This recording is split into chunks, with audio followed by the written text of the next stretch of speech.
Hey, it's Dorleen. Welcome to my channel and welcome to my creative life. I am painting on an 8x8 canvas today, just using acrylic paints. Now, this is a little bit different angle than I usually do when I film. I try to get as close as possible. I'm using my tripod. I'm still kind of working out the kinks, folks, but I just filmed it and I thought, well, you know what? I filmed it. I may as well post it. So I have been commissioned to lead a paint night type of thing for one of our local businesses, or not business, they're like a fundraiser, a nonprofit organization.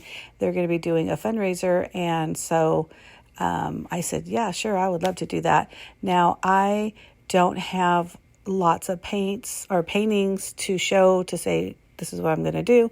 So this one I painted just kind of as a sample, saying, let me give you some ideas of what I can do and see if they like it. So this is, if you haven't figured it out already, I think you could tell that's a horseshoe, I hope.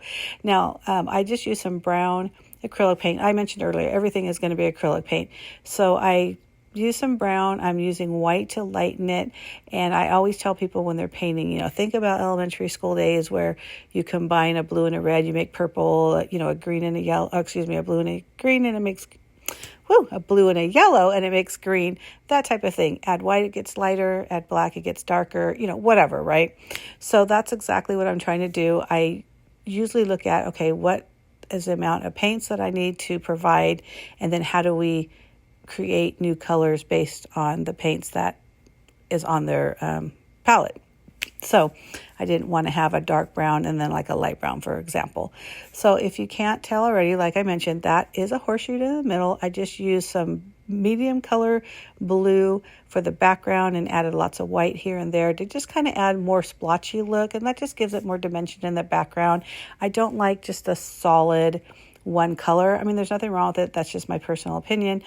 So if you add some kind of light, making it lighter with some blues, whites, adding to the blue, it just kind of gives it more interest. So I'm going to be painting 2 sunflowers. I put down 2 circles of brown, and then I'm just making small yellow petals around the edges of the 2, and until I feel like it's full. And then I'm going to use what's left on my paint to add a little bit of yellow kind of dots in the middle. And I do that with, well, first of all, it's painted with the dark brown. So I do that with the yellow just because it's on my paintbrush. I also do it with some white and also some black. So there's a lot of color variation in the middle of those flowers. And I'll put highlights to darken the petals a little bit as it's closer to the center of the flower. Right now I'm using a fine brush to add little kind of stems. I used a certain color green, and to me it was too like crayon green, so I mixed it a little bit with the tan just to kind of darken it a little bit. But I also kept that lighter crayon green because, again, it gives a different variety of green on your paper. Now, I have said before, I have a hard time growing flowers, so I always want to paint flowers. The problem is the flowers that I paint probably don't exist in real life. I mean, obviously some flowers do, but the stems with the little yellow flowers on the ends, no idea what kind of flower that is, just some kind of stalk. And just to give a little bit of color around the canvas, I also add some white here and there too. But again, I'm using that fine brush a lot because it's real thin. And I use that a lot when I'm painting on an 8x8 canvas because it's so small. Now, of course, I use a larger brush when I do the background because, can you imagine using a fine brush trying to complete a canvas, even if it is small like this? No, you'd go nuts. So, I'm just trying to add some shading here and there, and you can see there's some spots where I think are too just one-dimensional blue, so I'm adding lines with the darker blue. I did some with the white and some with the lighter blue, and oops, I almost dropped that. A good thing I saved it so it didn't land on my chair or anything.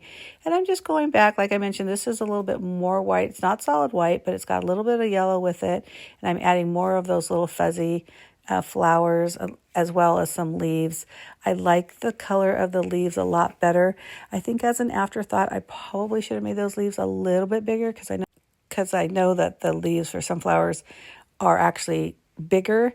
And I can always go back later, but it doesn't really change the the canvas. I still think it turned out really cute. I did some shading on or around the horseshoe, like with some black, and then kind of blended it in a little bit.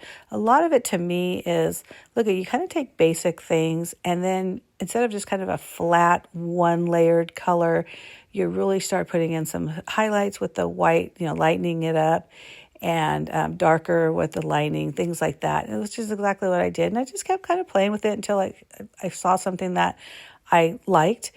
And then as I'm going through there, I really like when I'm hanging up pictures is either some kind of sentiment or like a one word kind of thing, just to inspire you. Before I get into that, right here I just did some white splatter, and to do that you just get a lot of water on your brush, and you keep kind of adding it to, in my case it was white, to white paint until it's almost kind of soupy-ish, I guess, and then you just kind of flick your brush. Now you always have to make sure that you are covered enough, because it could get anywhere, or everywhere and anywhere. So you got to be careful about that. But you see here where I was talking about where I like to make words. So I used black to write the word lucky, and I chose lucky because of the good luck charm of the horseshoe. But because I already had black on my paint, I did add the dots in the middle of the flower like I mentioned before. And when you see the final painting, you will see all the little marks and the addition of the highlights and the, do I call it low light? I don't know. The shadows, So it does make a difference. I did add some white here and there on the word lucky as well. But I just love the way this turned out, and I hope you do too. So if you do like this, please give me a thumbs up. Make sure you hit that subscribe button down below if you're not already a subscriber. I do post at least 2 videos a week. Now, paper crafting and scrapbooking is kind of like my number one. So I always do a scrapbooking video. And the second video will be whatever it is I'm creating in the command center, which is the name of my craft room and also my blog. But here it is, folks, nice and close up. But you see all those layers, and I also flicked some black paint on there as well, and it just gave it a little bit more interest. But I love the way this turned out, and I can't wait to paint it again. Thanks a lot for watching, and hopefully you hit that subscribe button. Thanks. Bye.